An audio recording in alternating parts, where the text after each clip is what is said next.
So welcome everyone, and just happy to be able to be here tonight to talk about the topic of school safety. I'm Matt Cook, I'm the district superintendent here at OCM BOCES, and we were asked to host this event, and so we were able to put together a room and supply the space for our assemblymen to be able to have a conversation around school safety. I can tell you that it's my second year here at BOCES, but it's my 10th year as a superintendent, and there's not a topic that all of us don't take more seriously than this. It is literally the only thing that has kept me up at night, trying to figure out how we manage the uncomfortable balance sometimes between being a welcoming environment and a safe environment. Because I think most of us who work in schools know everything you do to make yourself more welcoming, which is an expectation of the community, makes you less safe, and everything you do that makes you safer makes you a little less welcoming. And so we're always trying to walk that line and have that balance, but what we're keeping in mind all of the time is the safety of our students and our staff. And so we're happy to hear what you have to say. We're happy to engage in the conversation, and I will turn it over to you and get off the stage. Thanks very much for coming. Thank you.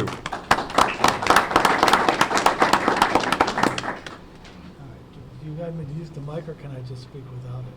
You can move it way over. Yeah, just slide the mic over just a little bit. One for each table. Okay, thank you. Again, good evening, and thank you all for coming tonight.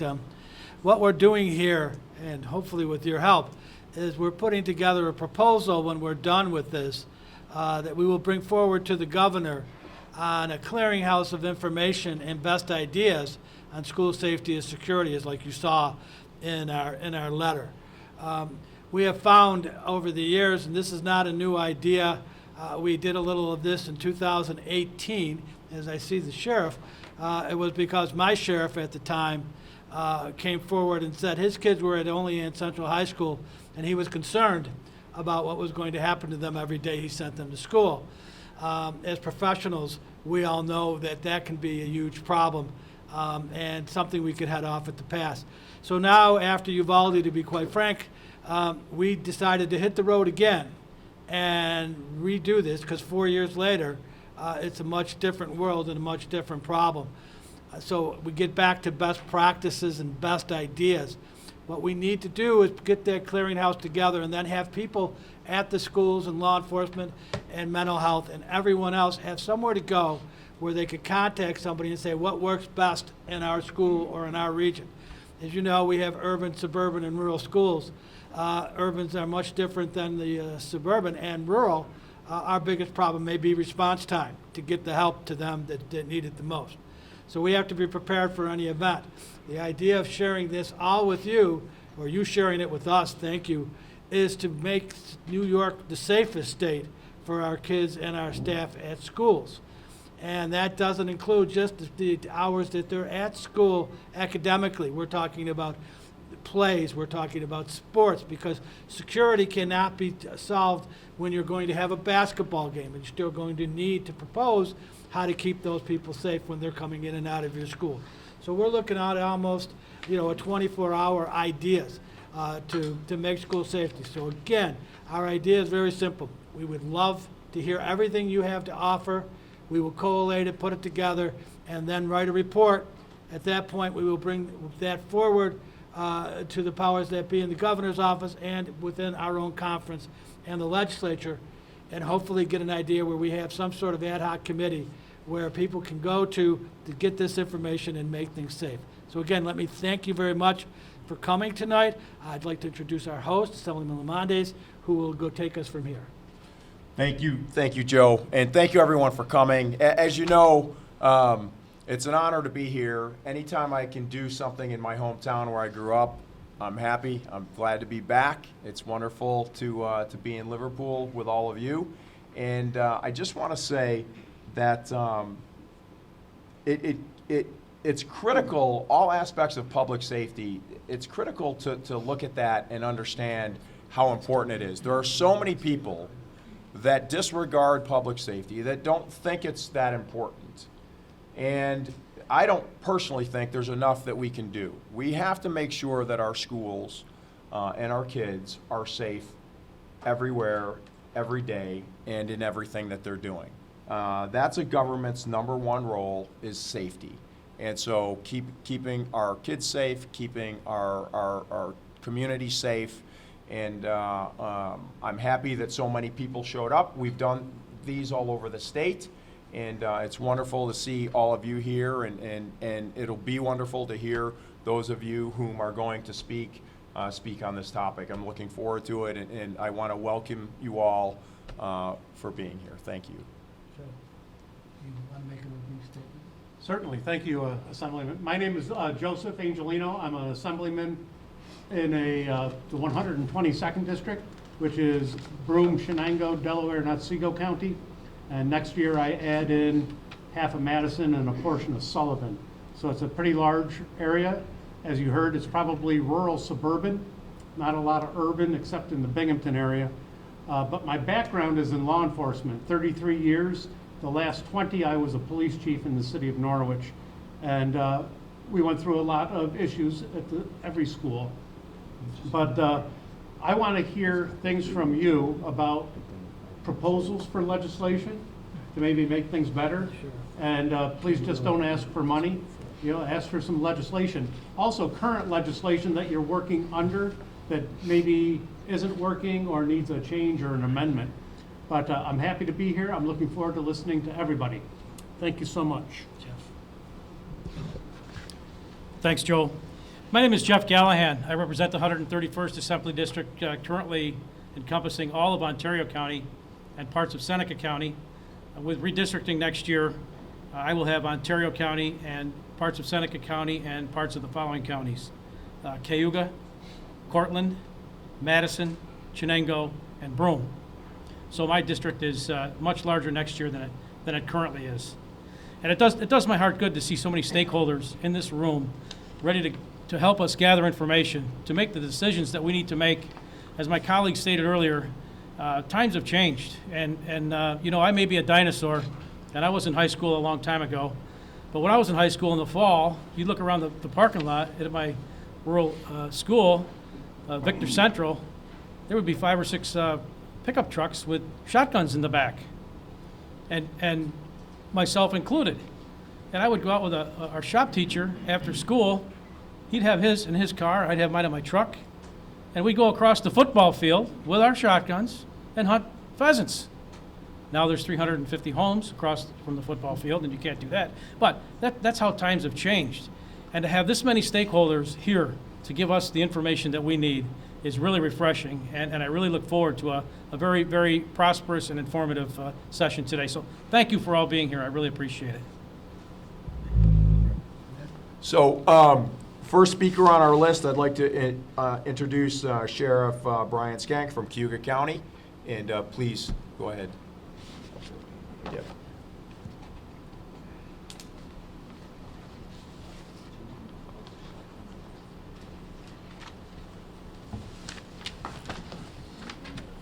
Good evening. Thank you for the opportunity to be here. Did you want me to just give some ideas, or did you want to ask some questions, or how is the format going to We work? would prefer you start with your ideas, and then if we have any questions regarding those, so you're on the spot. Okay. I get to set the tone here. Sure. So I can share with you that I really have a great deal of interest in this topic for a number of reasons. Obviously, for public safety reasons, I want to make sure that our schools and our students are safe within my community. But back in January of this year, at our sheriff's conference, a number of sheriffs and I gathered in Albany for a conference in January, and one of our speakers that was there was an individual named Max Schachter. Max's son Alex was killed in the Parkland shooting back in February of 2018, and after that happened, Max Schachter started a foundation, and he has a website and does a lot of work in the area of trying to make our schools safer. Obviously in Florida, but to try to assist individuals throughout the country on this topic. He has a foundation called Safe Schools for Alex. But when we were meeting and he was discussing the work that he did, one thing that really jumped out at me was he talked a lot about threat assessment and work that can be done in a proactive manner to prevent school shootings and violence in schools rather than taking a reactive approach, and it really piqued my interest because I was aware that some of this type of work has been done in other places. I know the Monroe County Sheriff's Office has been doing some of this work very successfully with their ROCTAC program, but as I was listening to Max Schachter talk, he talked about threat assessment and things that could be done, and I started thinking about our smaller rural community and how we could easily do some of this work, but having the resources and the people to do some of this work is a bit challenging. And I know you mentioned, don't sit up here and ask for money, but I just wanted to express my belief that I think our communities, all of our communities, regardless of their size, could really benefit by taking a multidisciplinary approach to threat assessment, to try to identify potential threats in our school districts, to address those in a multidisciplinary way, and manage those moving forward. But I thought it was really interesting looking at Max Schachter's site. He gives some key areas that he thinks should be addressed in each school to keep our schools safe, and I just want to read off 4 of them that really I think stand out and are things that we should all be working towards. The number 1 recommendation is staff every school with at least 1 armed officer. I think that's critical. Being that I'm in law enforcement, I think that every school should have at least 1 armed officer in the school. Number 2, appoint a dedicated person that is responsible for coordinating and managing emergency preparedness, safety, and security. I think that that's critical, that somebody be dedicated and assigned to that task, and that can be difficult in our smaller schools. But I think if you don't have somebody dedicated to that particular task, that things fall by the wayside, and it can be something as simple as somebody that's just checking to make sure that doors are secure every day and that there's just one point of entry and that people aren't leaving areas unsecured. Number 3 is implement an anonymous reporting system for the school community to report suspicious activity. Encourage students to report threats to administration or staff. I think that's critical that students feel comfortable in bringing forward information that could be potentially threatening, and that could be social media posts that maybe others in our community don't see, but that student population is seeing them and potentially giving us the ability to act on potential violent behavior and address that before it turns into something else. And then finally, one of his recommendations, as I mentioned, implement a multidisciplinary threat assessment team to respond to behaviors that create safety concerns. In our community, we've just recently established a team to do just that with our law enforcement community, our mental health department within Cayuga County, DSS, and then we've partnered with our school districts to start doing some of that work. And we just did that right before the school year started. We're relatively new in doing that, but I can see where we're going to need some help in the future with training, certainly with resources to be able to continue to expand upon this. My goal is to see this grow into a much bigger program that includes our community as a whole, to not only address school safety issues, but certainly domestic terrorism issues or anything else that could be threatening in our community. So I think it's very important that we work on strategies to try to stand up threat assessment teams in our communities, regardless of how rural or how large they are. I think that we can do a lot of work and be proactive rather than just react to these types of things. But I'm happy to answer any questions if you have any. And again, I appreciate the opportunity to be here. Thank you. Where would you house this multidisciplinary task? Where? I mean, would you be in your department? Would it be in the county administration's department? Would it be with the schools? Where? I mean, since it's a multi, would it be more appropriate for a county? Well, in our county, the sheriff's office, our office is going to take lead on that, so we'll be guiding that ship. But everybody is an equal partner that's on that team because they all serve a very important function, right down from law enforcement to mental health, all the way to the school district staff and administrative folks that are helping us deal with that particular issue. But so far, we've just met virtually in our county. We've handled a number of cases, unfortunately, so far this school year. We've met virtually, which has made it very easy, but we could certainly meet anywhere. We could meet within the school, we could meet at our sheriff's office, we could meet at mental health, but I think that one entity has to be the lead on that, and right now it is our sheriff's office that's doing that. Thank you. Joe. Anybody else? Thank you. Thank you very much. Thank you, Sheriff.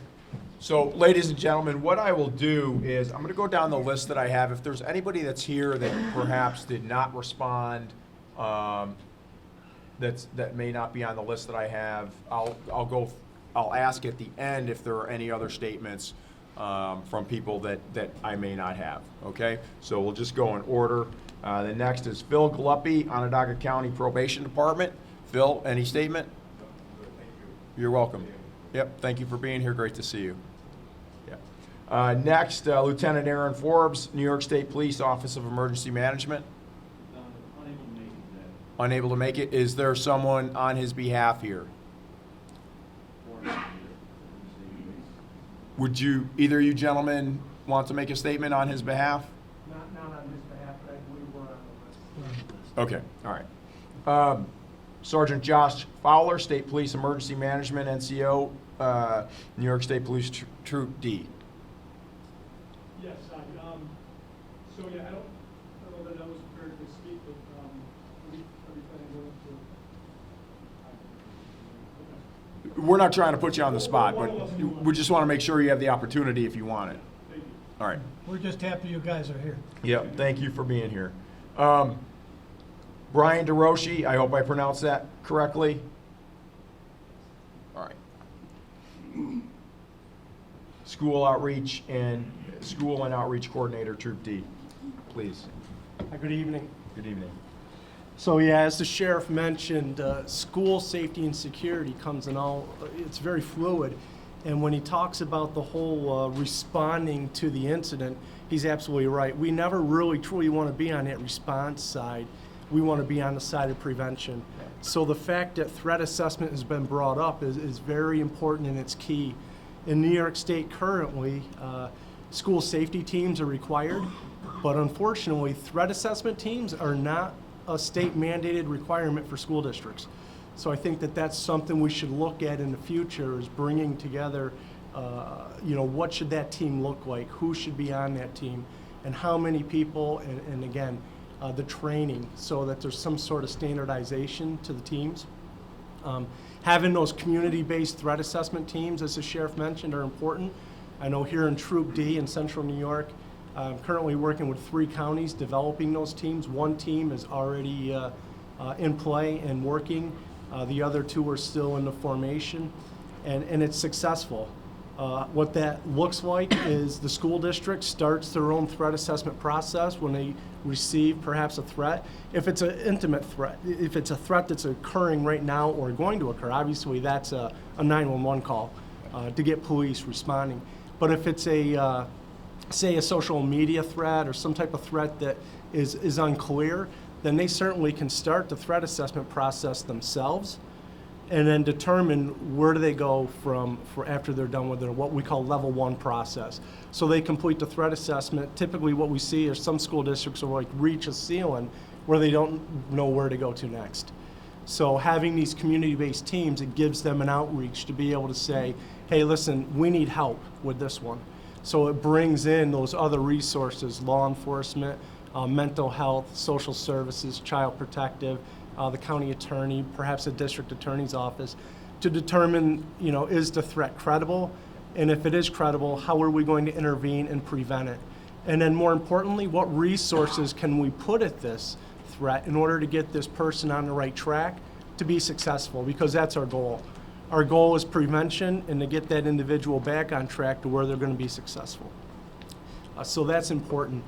You hit on something at the beginning of this, that security in schools is not just, say, 7 to 3. Right. It's who's in charge after 3 o'clock. And often if you go to a sporting event after 3 o'clock, nobody really knows who's in charge. So those are things that need to be brought up with school districts to say, that individuals who is in charge, they need to know that they are in charge and how to respond appropriately if there is an incident. So that to me is also a key piece. I think we do a very good job of securing our schools. Typically, our threat's already inside, so doing a better assessment, a better job on threat assessment, and then obviously continuing to teach teachers and staff how to respond to these emergencies is absolutely key. That's all I have for this evening. Any questions? that I you do would have a few. And I do as well. First one would be training. How much is DCJS providing training now? Are they have any model for any of the type of things you just talked about? Or should we, as we go towards the state budget, should we make sure that DCJS has those kinds of threat assessment tools that you were talking about, and teach how you guys are supposed to react when you come to a scene, and the training you do obviously before that scene, God forbid. I'm just curious, not knowing right now, I thought maybe some of you guys in law enforcement would know what DCJS is doing to provide any training. Yeah, so when it comes to school-based threat assessment training, DCGS, I'm not aware of any. So the training, I've gone through some. It was the Salem Kaiser program that comes from a school out west who's developed a threat assessment process. So I was trained through the person who actually developed that process. I believe that we're kind of looking at two separate things there. You're looking at threat assessment training for law enforcement, but then more importantly, you're looking at threat assessment training for the school-based threat assessment team. And I think that's where we need to focus probably a little heavier. I mean, us in law enforcement can identify threats. We're really good at that. But perhaps the school-based threat assessment team would need assistance on how to establish a team, what the team looks like, the dynamics of the team, and how it operates. Well, that's my next question. Where would the intelligence go when you get it? I mean, there's intelligence will come from social media, it'll come from all those things, so now you get to the team. Mm-hmm. How quick do you move on that? I mean, these are questions I know you can't Yeah. answer It's a specifically. lot of what ifs. But I'm just talking about in generalities. You know, once we have the intelligence, what do we do with it? Where does it go? You know, that's where I'm going back to training. Mhm. At some point, you know, with DCJS, we should have a model that we hopefully, when we're done with this, we get a model Right. that'll show us what to do next. So, if, you know, point A is, okay, kids in school are telling the resource officer, so-and-so is going to be a problem. What's next? Ensuring that superintendent needs to know, the principal needs to know, maybe some of the faculty needs to know. I mean, I'm just guessing now. So I'm just curious of the flow of information, and two, the model that we could build so that it's universal in the state of New York, that every time something comes in, it moves through this way. Yeah, and there are flow charts that can help with that, already established, well-written, easily understandable And all flow these are charts. from a not-for-profit out of the Yes, state. exactly. So, but consistency within every district is important. That's why we developed a building level emergency response plan with the 5 emergency terms, so that every district in New York State was standardized. It was an important piece. Thank you, sir. Any other questions? Yes. With respect to response time, how do you guys get notified to respond versus the county sheriffs? It's, you gotta clarify that a little, like a 911 call is gonna be an on-call, so everybody's first getting available? dispatched, yeah. Okay. The closest car. If you're talking about, like, for the threat assessment process, the sheriff's office is handling those, so the community-based threat assessment team that they have established, those calls, I believe, will go directly to the sheriff's office for that assistance. And if I can just add, we are partnering so far with the state police and our team in Cuba County on these, so they are at the table too. Is there any chance that response time could be increased if that linkage, I'm assuming that linkage is already there and it works already?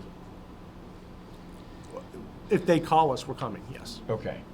So the model that you guys developed is that, again, it's all mutual, and you all work together to respond, is that correct?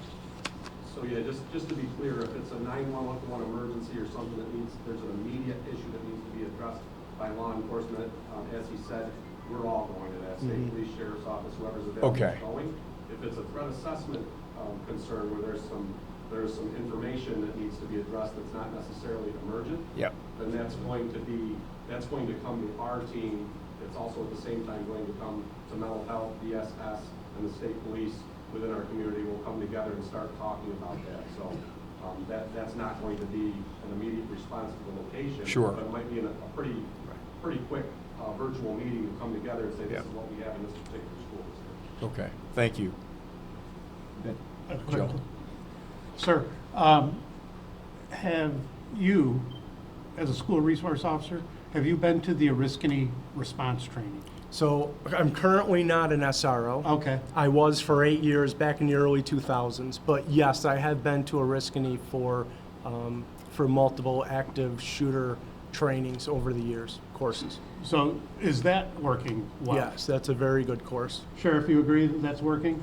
Yes, I think Okay. there's very good training there. So that is also put on by DCJS, I believe, so. Yeah, Department of Homeland Security. So we need something similar to that for threat assessment teams. That style of training, perhaps it's not, we're talking two different things. Threat assessment, we're assessing a threat, but Right. the active shooter training Right. that we go But through the is- response training is working. Yes. And everybody gets the same training, so Yeah, oh, that- it's standardized. I see so what you're when saying. So you were- absolutely, yes. so that that's what we standardized need. training would be We need good. to follow up on that school safety model. That would be good. Thank you. Thanks. Anything else? Thanks Okay. again. Thank you very much. Next, Shannon Hartz. Trooper Hartz, any statement? I can do it from back here. I just want it known that, although this. Can you, Yeah, please, thank you. I am also a school and community outreach coordinator, but I am in Troop C, not in Troop D. Okay. I work with Brian, we're on the same unit with the state police. Their threat assessment team for their county is amazing, but not all of us have that. So if something could be standardized to be put out across the state, to be able to have standardized threat assessment teams, each school needs to have their own individual team, but then they have to be able to have something like the sheriff and we have in Troop D, because it's not in every county. So if it's more standardized in that respect, it would be a lot easier to handle the threat assessment. And that's all that I have. Okay. Questions, gentlemen? do you work out of Sydney? Yes, sir. What is, you, I'm not doing real good with it. That's okay. The question, I guess, is what are the problems you're facing to create that model that you guys seem to have doing well in one part of the community and not so well in another? A lot of it, and I know that you didn't want to talk about money, but a lot of that's it, okay. You can a mention lot of money. it comes down to what's available for the counties and the amount of resources available in those specific counties. Whereas Broome County, where I am, has a lot more resources than, say, Delaware County. Yeah. I have some schools in Delaware County that don't even have enough money to get communication to tell the elementary school that the high school is in a lockdown.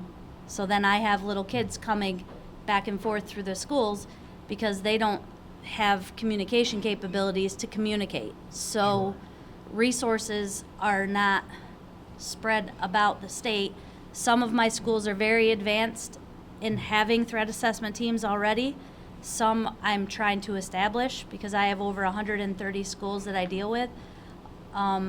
They're all trying, but a lot of times you'll also find, and no offense to any schools, but they don't like to share a lot of information because it makes them look bad sometimes. And so there's a breakdown. So if it was standardized and across the board that they all had to have these threat assessment teams, then information will get communicated and shared a lot quicker Yeah. and better in order to be able to set up something statewide through the sheriff's office and all the county agencies to work together. But we don't have that where I am. Do we have any idea of what the cost of that would be to do that? Have you guys looked at that? Which That part? standardization? For across the state? Yeah. I don't have any idea on that. We'll work on it. Okay. The issue you have with individual schools, I mean, right now, schools are pretty flush because of the budget that we just gave them. Right. Is it their internal priorities? In the beginning, I think with a lot of them, it is, and it's the way the verbiage is on certain grants in which they have to set it up and where they can allot certain monies to go to. So that was a problem before, but they are working on it. And honestly, in one of my schools, it's so rural that they don't have the capability to have the electronics and the communication that you would need Sure. because they're so far out in the boondocks. It's likely one that I represent. Yes, sir, it is. So that's all I have. So hardware is a problem, is what you're telling us, Yes, sir. part of the problem. Part In of the Delaware problem. County, it could even be the terrain. Yes, sir. I That has a lot to do with it. come from the hills, I know that one. Okay, well, thank you so much, Sean. We appreciate it. Thank you. Thank you, Trooper Hartz. Next, Sergeant Michael Whitetalk, Troop C, Emergency Management, NCO. Good, I'm just gonna echo what everybody else is saying. Okay. All right, thank you. So, ladies and gentlemen, that's it that we had for scheduled law enforcement. Is there anyone else from the law enforcement community that that we don't have on the list that is here that would like to speak? Okay, transitioning to school district personnel. The first, Jeff Ferrazzolo, Superintendent of Auburn Schools. I have a lot to say. All right, I thought you would.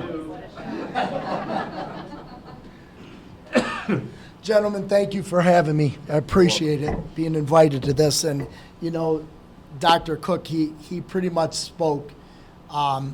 We lose sleep every night dealing with safety and security and snowstorms. I mean, those are the two things that keep us up all night long. And the security piece of it continues to hit us in many ways.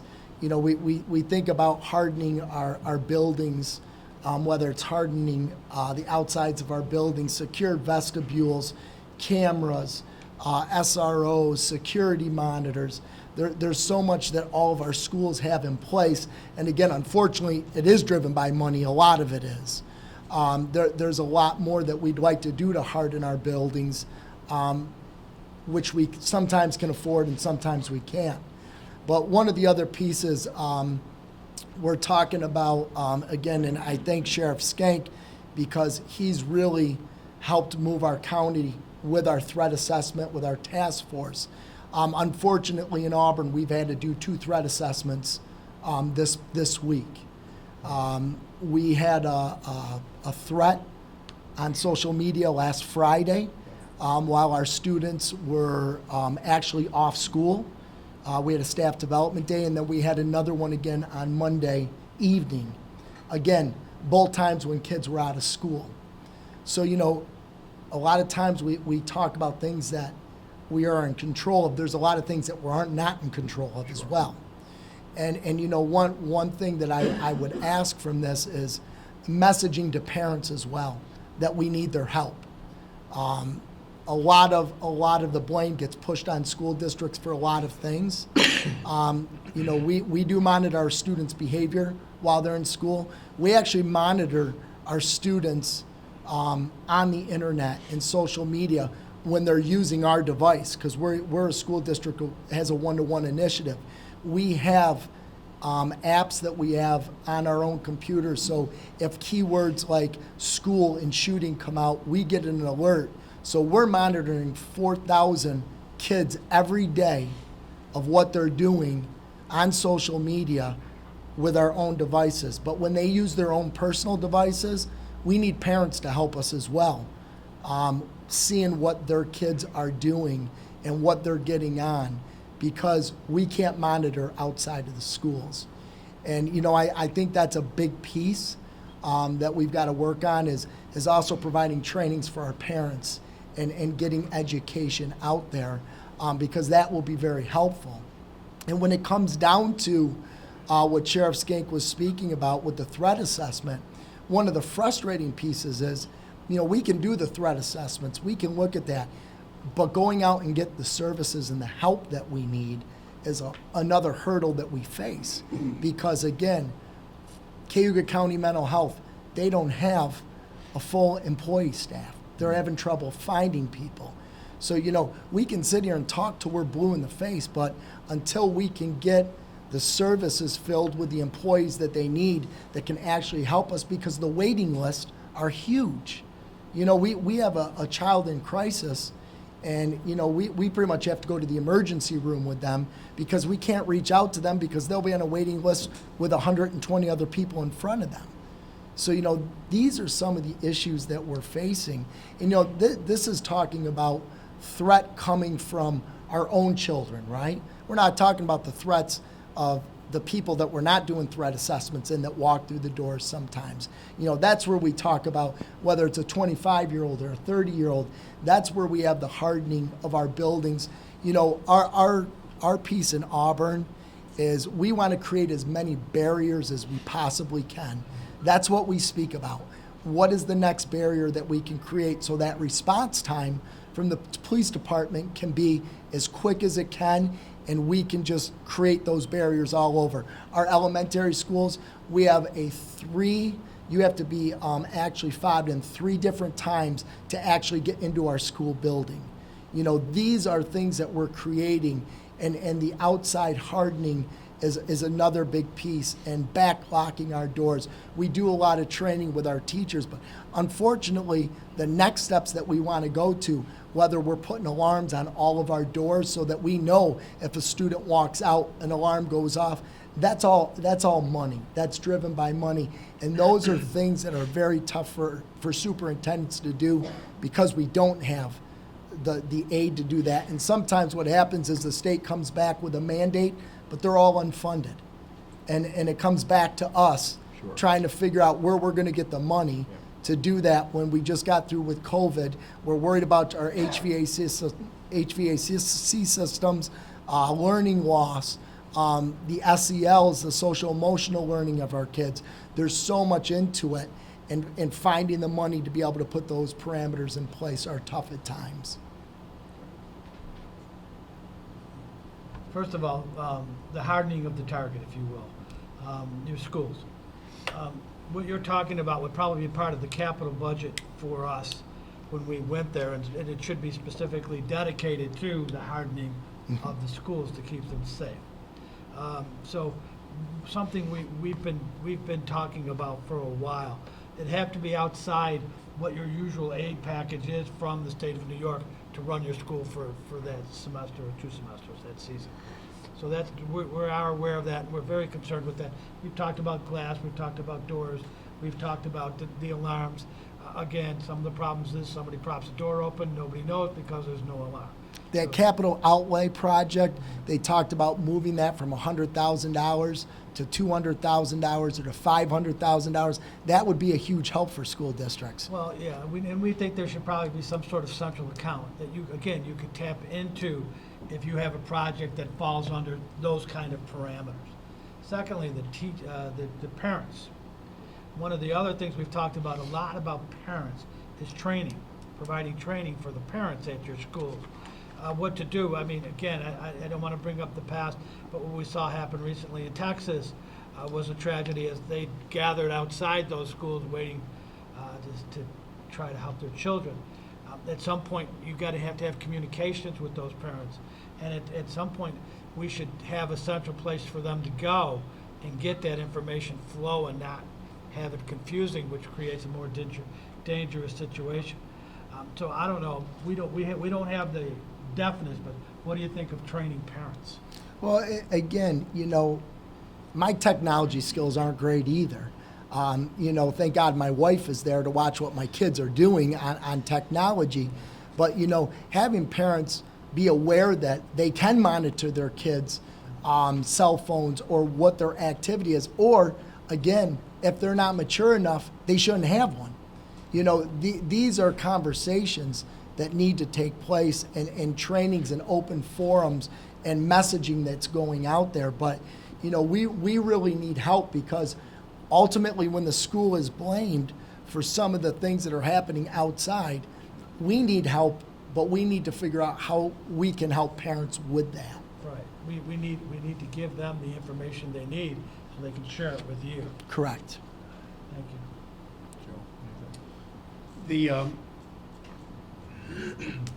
I think when the red flag laws were passed a couple of years ago,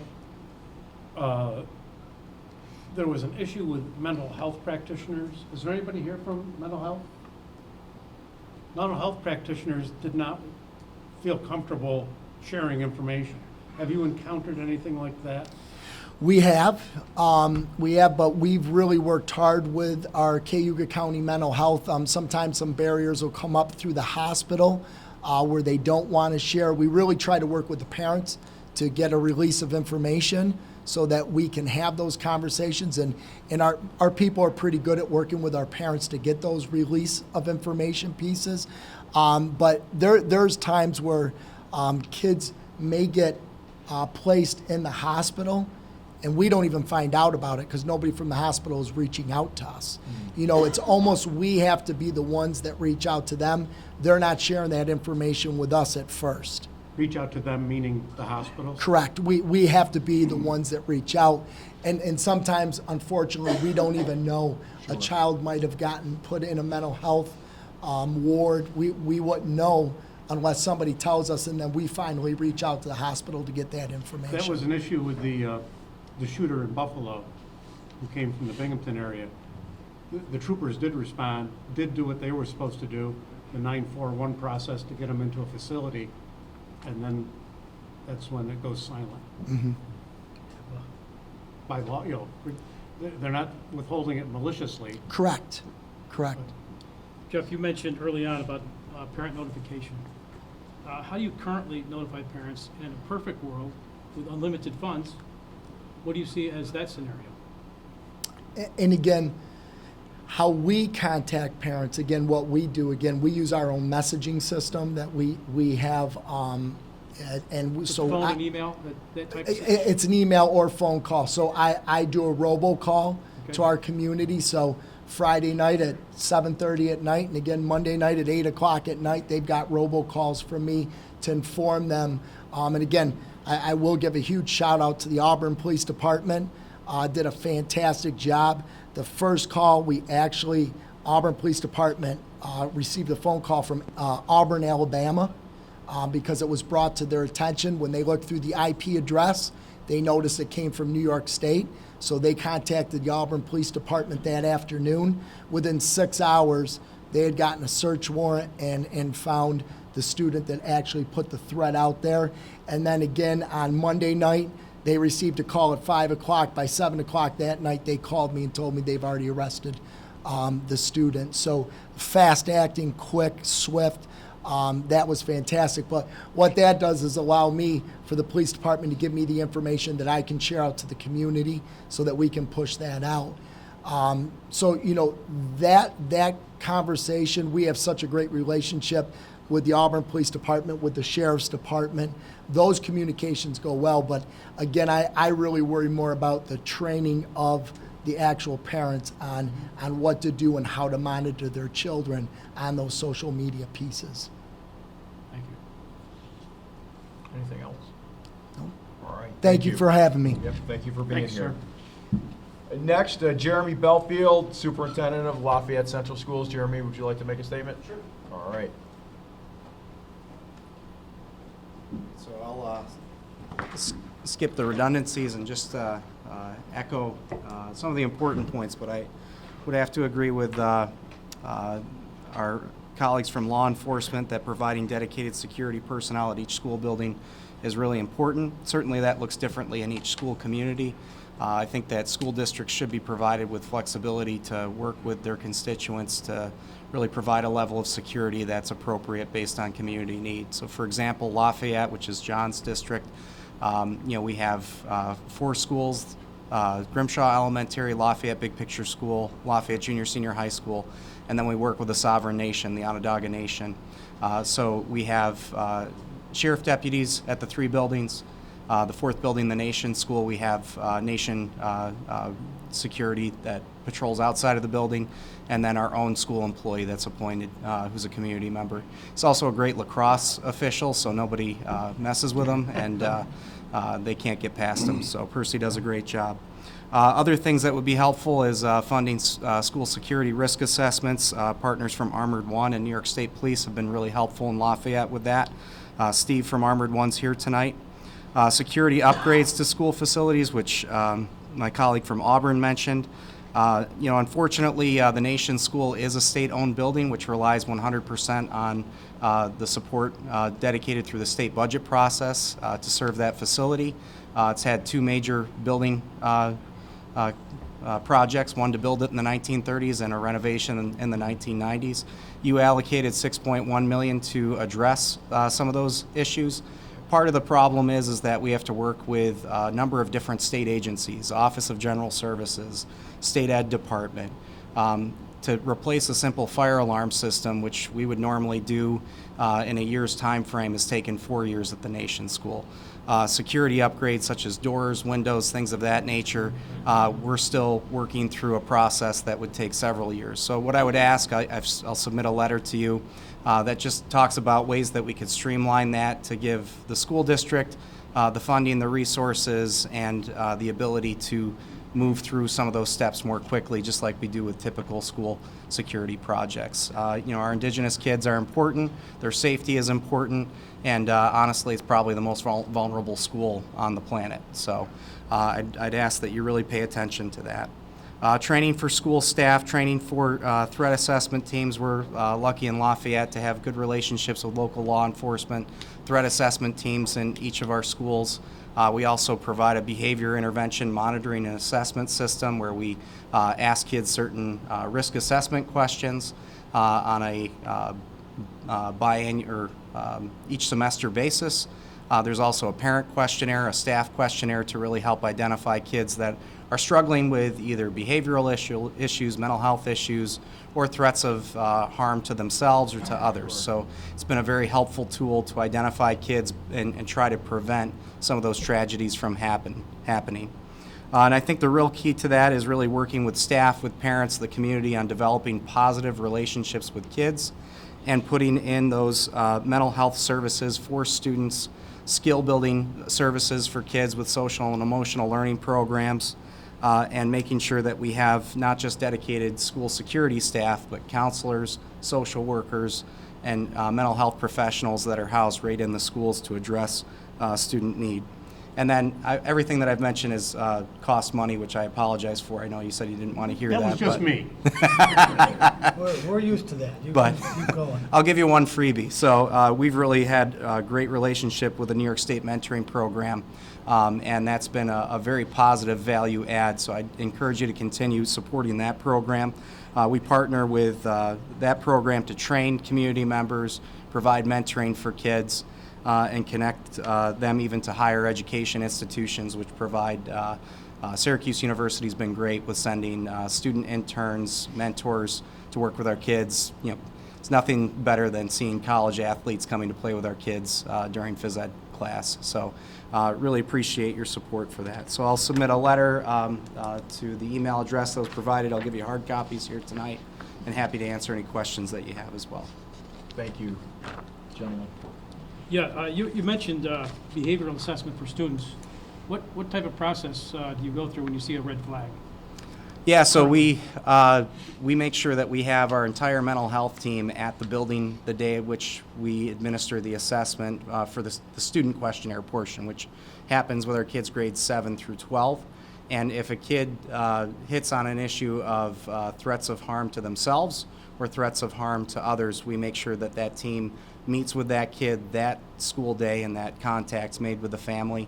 The first time we ever did it, I had a dad call me in tears and say, we saved his kid's life because we were able to connect that child with emergency mental health care. So, but to echo some of the concerns that Jeff shared is, this is a time of real crisis for our kids and families. And, what we can do is help identify, we can try to help triage and prevent, but in terms of kids that need emergency mental health care, those resources are really lacking, and we really need to address that from the mental health side. When you have a student who somehow comes to your attention and does go through a mental health intervention or some sort of counseling treatment, what is the integration process like to get them back into school and treated well by other students and teachers? Yeah, What's the experience you've had with that? right? You know, we have the benefit and the curse of being a small school, right? You know, a graduating cohort from Lafayette, 60 kids on average. So we all know each other all too well sometimes, and everybody kind of knows everybody's business, unfortunately. But it's also a very caring community too, right? So when somebody's struggling, needs help or support, you know, it's one of the benefits of being small is there is that welcoming return that happens for kids. For us on our side, it's regular check-ins with a school counselor, social worker. We've also partnered with Onondaga County to host school-based mental health clinics, provide care right there for kids, so that way if they're struggling, having an issue, they're not waiting on getting to a counseling appointment outside of school. They can get that service right there in school. And I think that that's probably been the biggest value add for us, is having those clinicians right there in the school that are part of our care and support team for kids. Thank you. Great. And I'll leave you with copies so that we Wonderful. can have that as Thank well. you. Thank you, sir. Next, James Froyo, Superintendent Jordan Elbridge. Thank you. Thank you. Good to see you. Hi, thank you. I echo everything that's been said. I'm just going to keep my comments to things that I don't think have been touched upon yet that I think are very important for school safety. One is support for mental health services, and in my opinion, I think Onondaga County has created a model for that. I have 3 additional mental health professionals in my small school district that work for Jordan Elbridge, and they've been terrific. So on top of my other counselors, those additional services have been tremendous. So I think that mental health aspect of safety, Onondaga County, in my opinion, in my school district, is hit it out of the park. School resource officers, I think support for retired police officers is critical. All of my school resource officers are retired officers. They're terrific. I have 5, and they do a tremendous job. So being able to keep the salary cap reasonable, I think is very important. I heard 65K was bounced around. I don't know if that was approved, but that would be definitely helpful. Because it is difficult to jump through all the hoops when the retirement cap, if it ever gets reinstated, gets reinstated. Training for SROs, officers, I think is really essential. Our officers have done SWAT training in our buildings, and I think it's really important to do the training in your building. And so any type of support for that, I think, would be terrific. They will be the first responders. I mean, I have more, my little police force at Jordan Elbridge Schools is larger than the PD at Jordan Village. So they'll be the first responders. So I think that's really important and critical that they get as much training as possible. And they're well connected. They've been able to organize training sessions themselves through SWAT commanders that they already know. But I think that that would be very helpful also. And then training for staff, I think, is critical. We also have a great partnership with Armored One. They've trained our staff, our bus drivers, on active shooting training, and they've been tremendous. So any type of support for additional training in that regard, I think, is fantastic. That's it.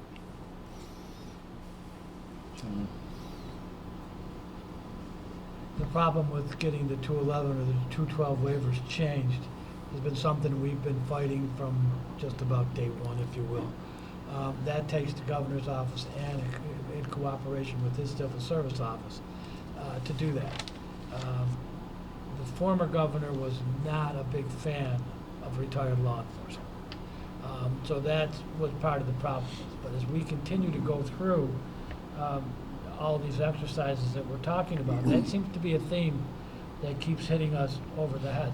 We also know that, again, their training is already done, so all you're doing is almost continuing that, if you will. Correct. To keep them ready. And they're not, for lack of a better term, shy. They know what to do. They're trained. they're ready, their training kicks in when the event happens. So Yes. we're with you on that. Yeah, yeah, thank you. And I have to say, for SROs, you go through the 211 process through the state education department, actually. And although there's a lot of hoops to jump through, they haven't given me any problem. So it's been 4 or 5 years we've been getting those waivers. So It's good to hear. Are those officers employees of the school district? they're employees of the school district, yes. Do they have police authority?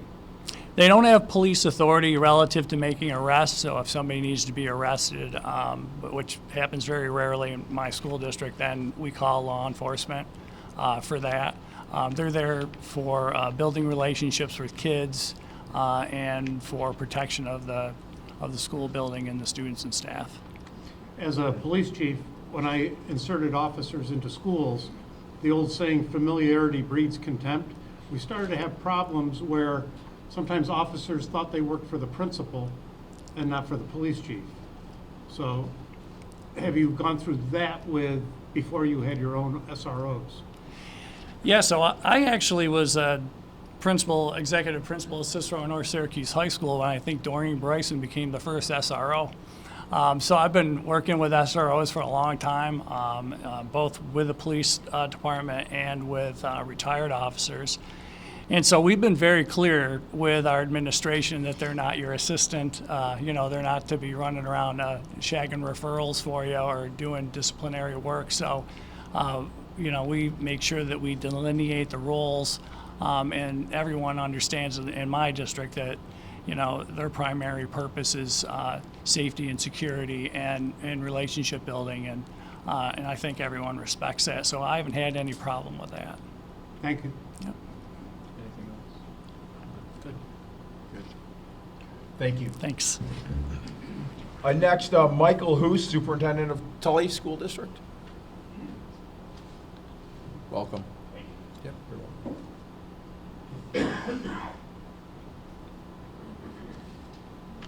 I believe I already handed out the letter to everyone. Again, my colleagues have pretty much said what needs to be said.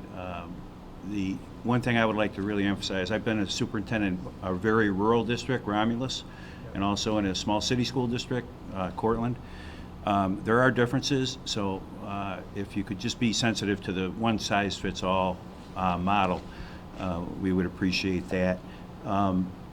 And I can't stress enough that the mental health, we have instances where our mental health, DSS, CPS are just completely overwhelmed. They cannot handle what is going on. And school districts have kind of morphed into security agencies, mental health agencies. Our primary function is to educate children, and we obviously have to keep them safe while they're there. But the SRO model is amazing. We've had some great SROs. Again, that comes out of our funding. The training comes out of our funding. Armored One comes out of our funding. I know it's not all a matter of money, but our expertise is really educating children. And the more we can partner and get outside agencies such as law enforcement and other people into the buildings to help us, it lets us do our primary function of educating children while keeping them safe. So I understand the financial aspect of it, but it can't always be kicked back to the schools, and then, state aid goes so far. And we all have different holes to plug with that money. So if we could get some dedicated funding strictly for mental health in the buildings, which is an amazing model, we've had great success with it. So a child in crisis doesn't have to go to the emergency room. Many times they can be treated right there, and then even for checkups, they don't have to make an appointment and go somewhere. They can come, right into the school system, or right into the school district. So anyway, the mental health and any support we can get from outside agencies, and then like I said, the holes that we have to plug are completely different than other districts. We're not a Liverpool or a Cicero North Syracuse. We don't have, Jordan Elbridge, you have how many SROs? 5, and how many students do you graduate a year? 98. Okay, and we graduate about 75 and we're struggling to get a second SRO in the elementary building. And one question I had, and I'm ignorant on this, our SROs are, they work for Marcellus Police Department, but one of them is designated as a peace officer and one is designated as a police officer. Is there a differentiation there? Yes. Okay. And peace officer has the authority on duty, and a police officer has the authority 24/7. Okay, I just wasn't sure of the distinction. You know, and there's others. You know, a peace officer cannot apply for a search warrant. Only a police officer can. And Okay. there's several nuances, but Okay. a man or woman in uniform providing security is what we're looking for, peace or police. Okay. All right, great. Any questions from?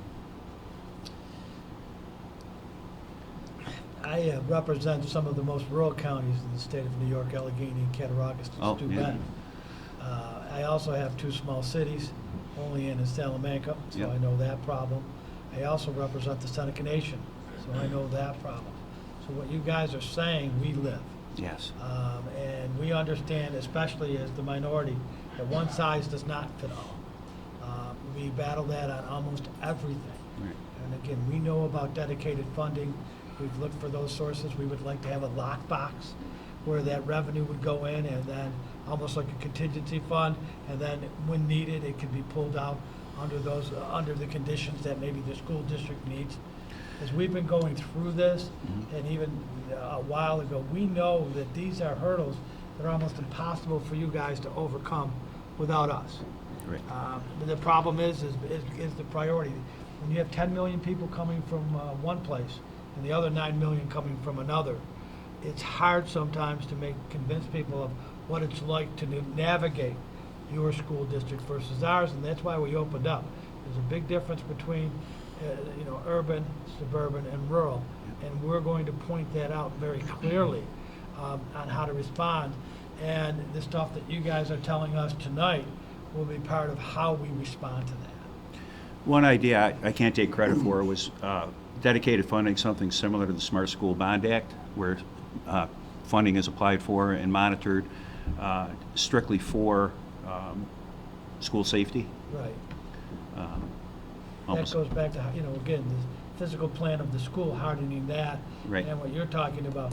It would seem logical to put something like that together. Right. But again, logic doesn't always live in Albany, so we're going to, but we will work towards it.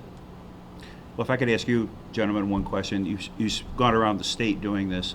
Is there anything that you have heard at other forums that we haven't addressed? I think the biggest thing, and you have addressed it, is mental health. We've heard that over and over and over again. Problem becomes, again, like someone, Angelino said, HIPAA's a problem. And when you say HIPAA's a problem, HIPAA itself is not a problem. Right. But the sharing of information because of HIPAA becomes a problem.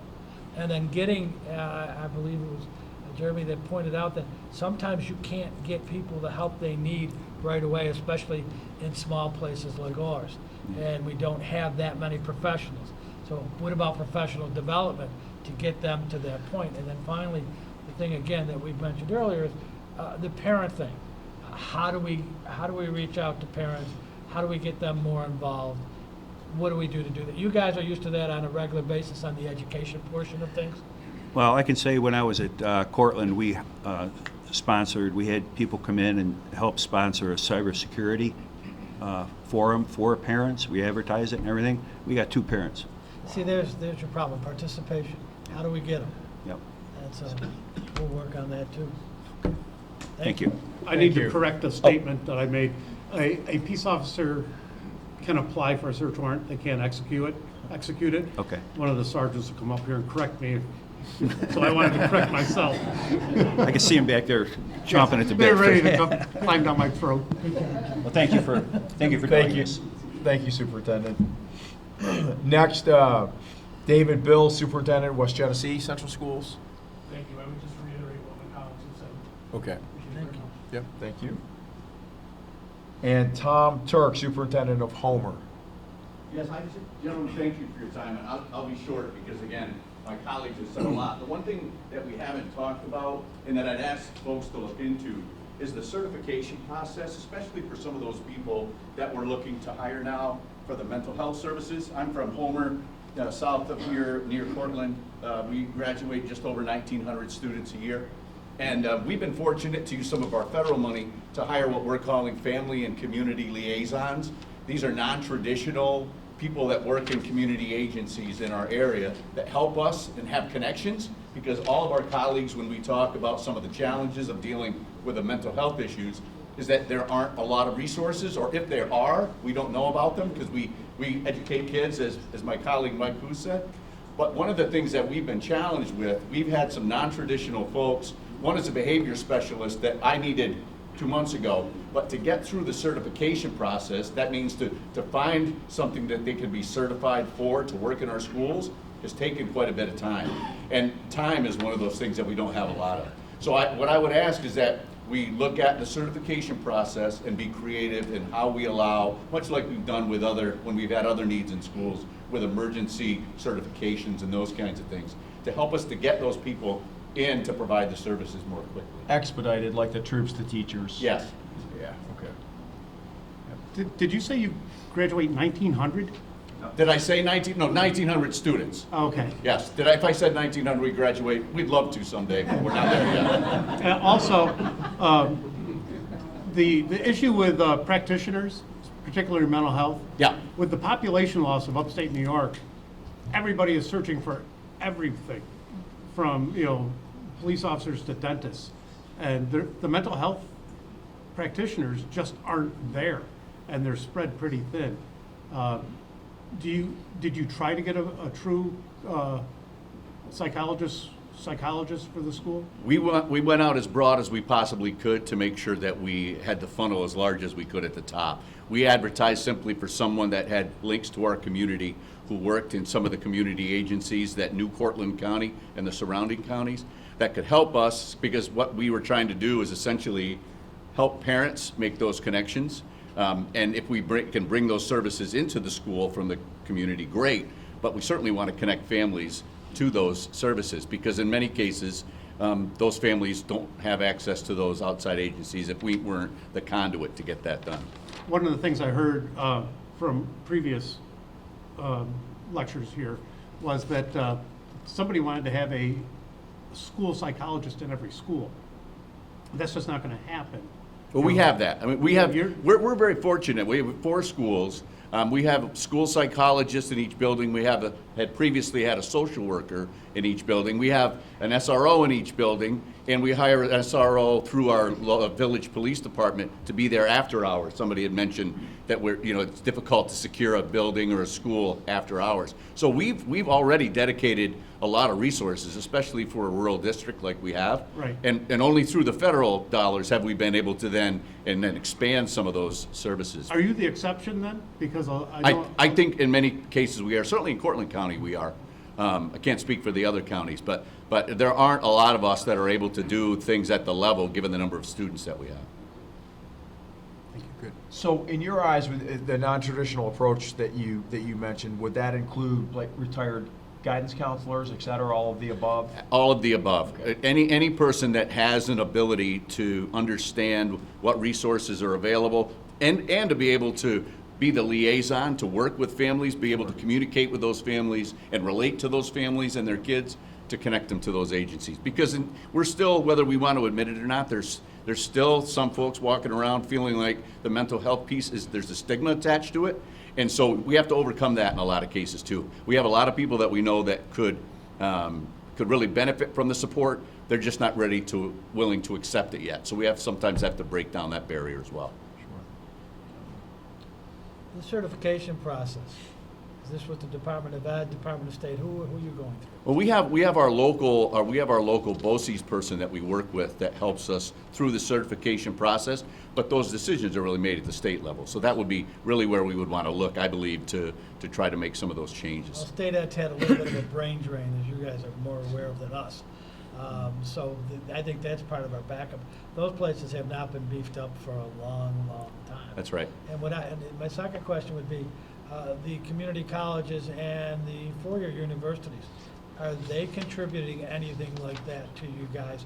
Even the kids they're training, the young people that they're training to work in the field eventually, is that conduit open in any way? We're fortunate in the central New York area, really, to have a number of universities around that have education programs. And Homer's no different than anybody else. We've had schools, SUNY Cortland, Cornell University, Ithaca College, SU. We always have students in our building. We don't tend to get a lot of people that I'm talking about. In Homer anyway, we tend to get a lot of PE majors from SUNY Cortland. We get a lot of elementary ed folks from SUNY Cortland, but we don't tend to get a lot of people, school psychologists, guidance counselors, that kind of thing. They do exist, but not at the numbers that we get with some of the other areas. No, that's it. Thank you. Thank you. And just for the record, I didn't even know I signed up, so that was good. Did I write my name down somewhere? Somebody did. We got you. I thought that was the sign-in sheet just to be here, just to let you know we were here. Thank you, gentlemen. I appreciate it. Thank you. Next, Peter Smith, Superintendent of Jamesville DeWitt. Thank you for the opportunity to yield to my colleagues. Okay. Thanks. Yep, you're welcome. David Brown, Superintendent, DeRuyter Central School District? Not here tonight. Not here. Okay. Bear with me.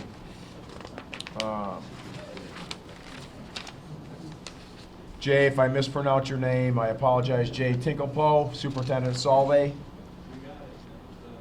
Right pronunciation.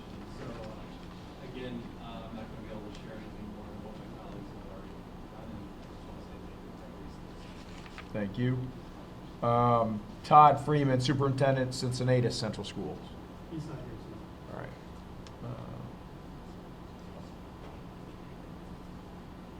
Tom Neveldine, Superintendent at East Syracuse Manoa.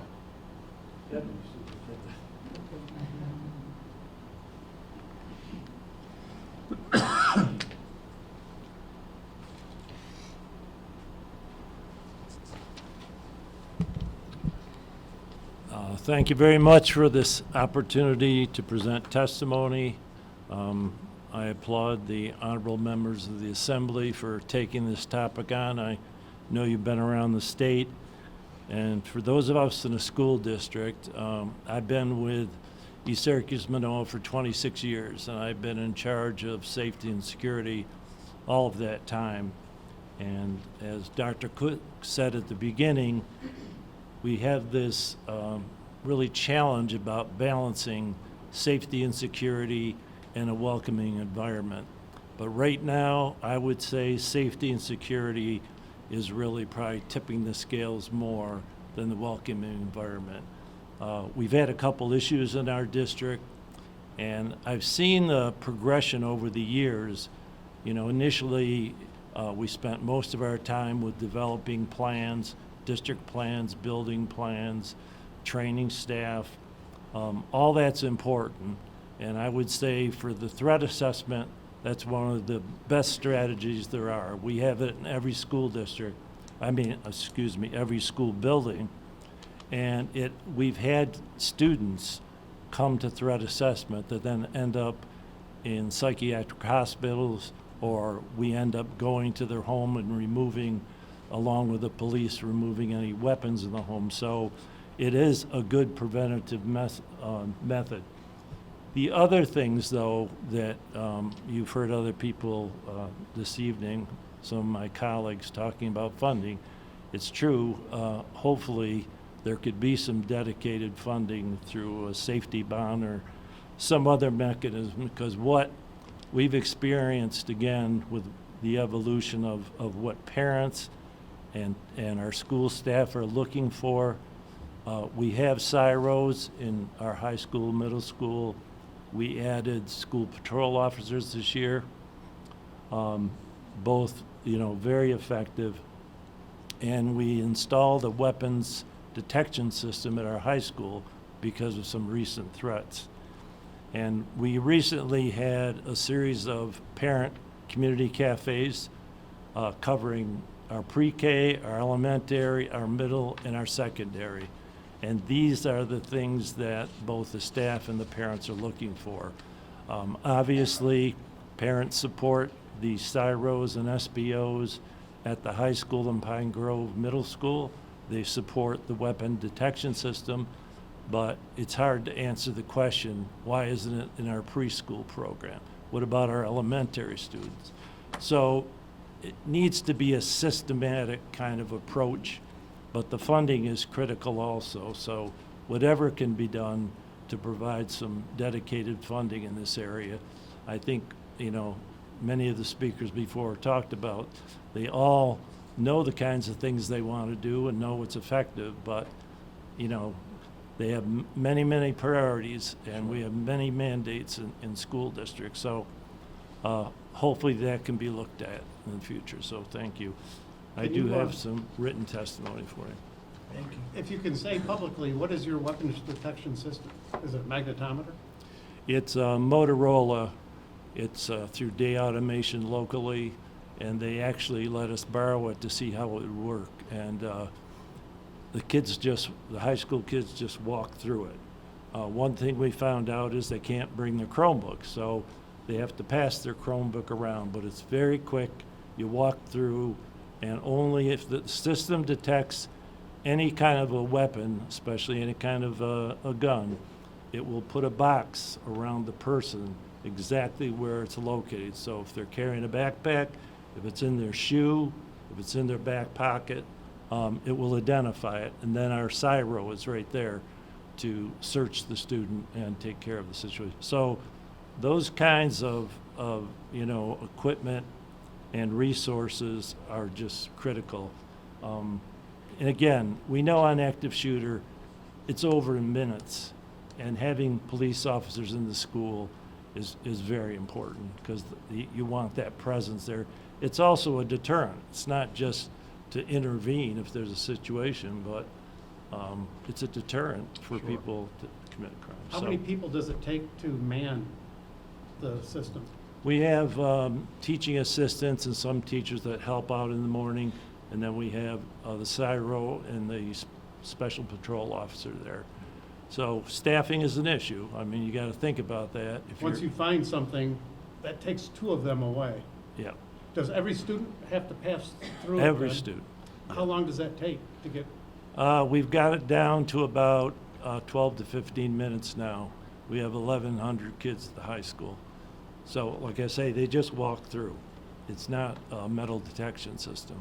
It's pretty much what you see at the airport and in federal buildings, and I know the superintendent is very passionate about the fact that if if it's there at airports, if it's there at the state fair, why shouldn't it be there for students? And again, this is what the parents and the staff are looking for. Does it pick up ceramic? That I don't know, I'll be honest with you. The people at Auburn would be very happy. Yeah, yeah, I don't know if it does or not. Tom, you mentioned something that's been mentioned by several superintendents. That's parent training. You called it a parent community cafe. Yep. Are you successful? Because the other superintendents were telling us they're not successful in getting attendance. Are you successful, and how are you getting people there if you are successful? And that question goes to all the superintendents. If you're having these training programs and education programs for parents, and you're getting good turnouts, how are you doing it? I'd like to know how you're doing it. In our particular case, we sent out invitations to all the parents in the district, and we focused on school safety and security and a welcoming environment. We focused on diversity, inclusion, and equity, and mental health services. These are all topics they're very interested in. We had approximately 200 parents total, and they engaged in a dialogue. A community cafe is where they dialogue with the school staff, and we had a question for them, how can we improve safety in the schools? And believe me, parents have a lot of ideas they want to share. But again, the weapons detection, the SPOs in every school are high on their priority list. But we've been fortunate to have that kind of engagement. That's And great. so it's been very helpful. Okay, so I'll pass this out. Thank you Thank you very much. for your time.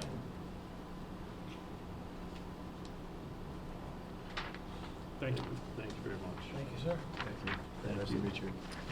Thank you, I appreciate it very much. Next would be Sarah Capelli, Assistant Superintendent of Auburn Enlarged School District. I don't have anything to say tonight, but thank you for having me. Nothing? Thank you to all the superintendents for everything you shared. Okay, thank you. Eric Francisco, Director of Facilities, Co-Director for Safety of Auburn and Lawrence School District. Yeah, I would say that obviously the funding is a big one. You know, we don't really want to talk about money, but you know, there's so many things that the Director of Facilities juggle every day. You know, budgets, capital projects, day-to-day operations, staffing, which is that's just one small task. Then when we look at like hardening the doors, hardware that wears out throughout the facility, hardware that's old, we have a lot of old buildings, built in 1933, that we have done a lot of improvements to, mainly because of funding and the fact that our state aid was low before. So I think it's important, you know, that maybe some legislation is put in place for hardening, kind of like the SAFE Act, before they had SAFE Act, or safe schools, something along those lines. Yep. So, but that's just my take on it. There's a lot to my position as well as everybody else's position. Okay. Any questions? Okay. Thank you, Eric. Next, David Vetaplace, Secondary Principal. I have Nothing. Okay, I hope I pronounced your name correctly. You did good. And last in this group, Dr. Lloyd Peck, Fabius Pompey Central Schools. Who was unable to make it. Okay.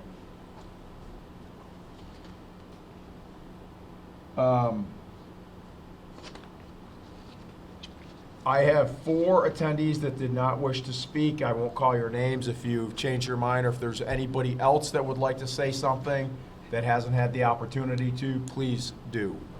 I just said, and I'll keep it brief, but one quick addition to the conversation that started with our partners from law enforcement around the threat assessment. Yeah. And I, you know, I've heard some of your responses, and so I think you're sympathetic.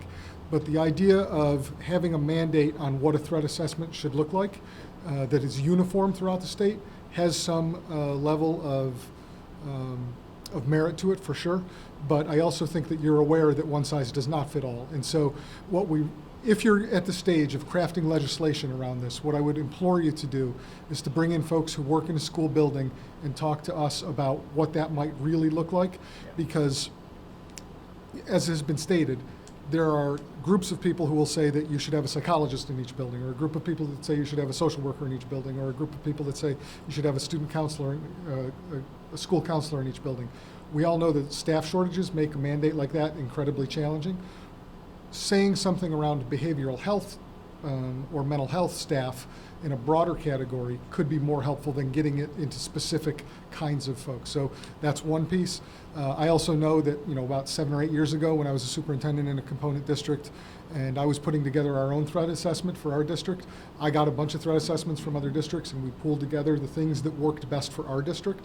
So if there were ways in which you could create legislation that had categories, but then allowed the local districts to be able to respond specifically to what they know is going to work best in their district. What North Syracuse needs is different than what Cincinnatus needs, is a little bit different than what Abosis might need. And so those of us who work in the facilities and understand our facilities know best about which kind of staff and which of our staff is going to be the best suited for it. So for instance, if you mandate a school counselor on a team, but we know that the school psychologist is probably in our district the better person to be on that team, we don't want to have to be hamstrung in that way. So if there's uniformity, we appreciate that because there's value in that. But within uniformity, categories would allow us to get specific about the needs of our districts. Tailorability. You got it. Flexibility. You got it. That doesn't go just for cities versus rural, because in my district, the district that I live in, and we graduate 66 kids. Mm-hmm. The next district over graduates 456 kids. Exactly. Yeah. So it's within the same demographic, Right. within 5 miles of one another. You got So it, right. It doesn't have to be city and rural. It's in rural communities. It's the same thing. That flexibility is paramount. Yep. You took some of my closing statement when you Sorry. said one size doesn't fit all, but thank you, because I was going to, people who have said we need this, we need that, and the state needs to do this, I was going to mention, be careful what you wish for. Oh, yeah, I mean, I think all of us would say that we appreciate the need to have some level of uniformity. We rebel against and are terrified by the idea that folks who don't work in our field tell us exactly how we should do things. And so we love that you're asking questions, because that really winds up being helpful. Yeah. Thank you. Yes, sir. Thank you, Assemblyman. I appreciate your time this evening.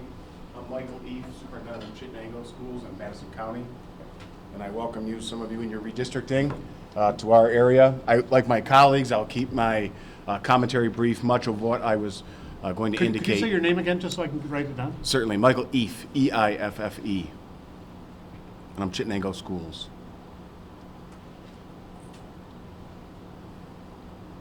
Okay. The United States Navy has a phrase in its training of officers where one has a responsibility and a duty to speak truth to power. And you gentlemen have given us a forum tonight, and we appreciate your time and the ability to share our feelings on student and staff safety. Part of that, we've spoken a lot about dedicated funding. That could be underscored both from a mental health aspect or hardening of infrastructure. Dedicated funding coming from the state or the federal government would be critical. In addition, there's another point that was made tonight that I'd like to underscore concerning the application of mental health professionals. In Madison County, Sheriff Todd Hood has done an exceptional job of working with the county, allocating school resource officers inside Madison County schools. That's a partnership with the county. And that same model is being deployed right now for social workers. The pipeline for certified professionals for that position is not deep. Sure. So to my colleague Tom Turk's comments, the state looking at that and widening its scope. I'd also like to say that speaking of a depth of pool, my remaining comment would be kind of zooming out 30,000 feet and bringing it back down to what does it mean for us. Right now, public service is under siege, and there's not a deep pool in local law enforcement agencies in terms of their in their training pools and their academies. Coming from a law enforcement family, I think we all have a responsibility to showcase law enforcement officials as heroes in our community. So from a 30,000-foot perspective, when we talk about issues of rising temperature and crime and safety, bail reform is a significant element of a rising temperature in a state. And again, in a United States Navy model, speaking truth to power, I think that law enforcement agencies, Brian DeRoche's here from the New York State Troopers. He's an exceptional partner for Chittenango schools and all of Madison County, all of Troop D. But Brian, how many schools do you have? Got to be 400? The pipeline for those entering public service, whether it be fire service, our volunteer fire departments do not have the volume of volunteers that they once had. Our law enforcement agencies are seeing a reduction in numbers of people entering their academies. I think supporting our law enforcement agencies in a way that showcases them in this way, that dedicated funding would do such a thing. But I also think that the Assembly taking a critical and creative look at, we all, like for example in my community, in Chittenango, we have a large number of Syracuse police officers who reside in my community, a large number of Madison County Sheriff's Department members who reside in my community, and even a small number of New York State Troopers, utilizing currently working law enforcement staff in a creative way, maybe in off hours where they are registered with the district, but they have some type of incentive to do so. I have a lot of law enforcement connections that would say I would gladly patrol the parking lots and the games after school in my own community, maybe looking at some type of tax break or incentive in terms of their pension. But I think supporting law enforcement, because all of that has been said, is critically necessary, but we're also talking about a pipeline for those who protect and serve. And it's an honorable profession, and much like education, we have our issues just like that profession does, but public service is under siege.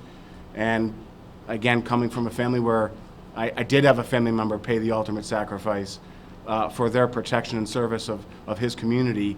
Without them, without these men and women, all of what we've discussed leaves us with conversations surrounding aftermath, not prevention. Thank you for your time. Do you have any questions for me, gentlemen?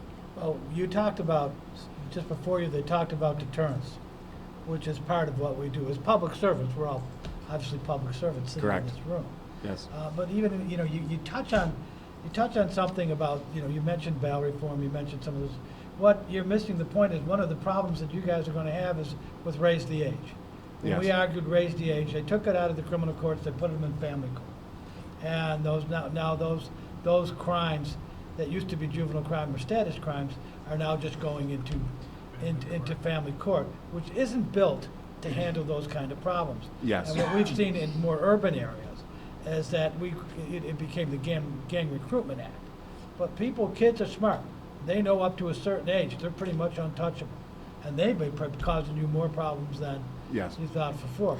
And Assemblyman Giglio, correct me if I'm wrong, isn't the raise the age just happened recently, a couple of years ago.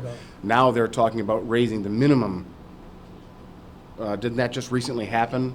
The 12-year-old to... The juvenile base. Yes, Juvenile, the baseline. I believe that's in effect now, if I'm not... You're correct. So, Last session we did. yeah, it's a great point, Assemblyman Giglio. But my point is this. We all know public service is important. But you guys have gotten less teachers, less everything Yes. because of a number of different reasons. We just said there was been a big brain drain in state ed. There's been a big brain drain in corrections. The senior guys have left. The troopers haven't had a full class in the academy. I think, what would you go, 2 years without any class at all? And then we move forward with that. Sheriff's Department, same way, recruiting and getting us to come. If we don't grow our own in the rural areas, Yes. we don't get them. Exactly. So we're aware of those problems. I'm not sure we have an answer on how to solve them. It takes individuals to want to, to go into law enforcement now or teaching in this environment is not a real attractive option for a lot of kids. Plus, they all think they're going to be rich someday, and they'd rather think they're going to make a ton of money. Well, when we create environments where public servants are upheld and working in synergy in a way that benefits the entire community, you're right. The ranks are filled by students who return because they're going to be teachers in our communities, or law enforcement officials, or members in our communities, or serve in the fire service. Two resources I would offer in that. There's this claims to be bipartisan, but I've read a lot on the School Safety National Council of State Legislatures, who reviews nationwide school safety legislative efforts, tracks them as they move through. And the second, someone early on mentioned the father from Parkland, Darrell Scott, Rachel Joy Scott's father. She was the first child killed in Columbine. She was eating lunch on the front stoop of the school with a friend, and she was shot through her backpack. Rachel's story is pretty remarkable. He began a foundation called Rachel's Challenge. He travels the world, but all over the country significantly, and he has a lot of conversations with a lot of leaders about school safety. And I could certainly pass along that contact, Dr. Cook, for you to provide for your use. Before we close, if you have any information like that, you have our contact information, you have your assemblyman sitting right here. Yeah. Please, get that to us, websites, anything that you've used before that's been effective. We need it all. And we need it all as quick as we can get it. Yeah. So that we can go back to our conference rooms and start putting this thing together and moving forward. We need to be very specific, targeted in some areas, and then we need to be flexible in others, as you guys have talked about. We realize all that. That's why we hit the road for this. Yeah, you've done a great job in providing a road tour and giving us the opportunity to speak to our representatives. I applaud you for your time and your consideration and for your focus on something that's the most critical mission of our time. So thank you for that. Thank you. Thank you. Any, sure. Yep. Yeah, we'll take them all, keep coming. Liverpool. I'm gonna win the prize for being the shortest tonight. So I agree with so many things, but on the one size fits all, I have the unique opportunity. I was a superintendent in one of the smallest school districts in New York State, and now I'm a superintendent in one of the larger school districts in New York State. So I believe in the one size fits all. We've been strapped with the tax cap.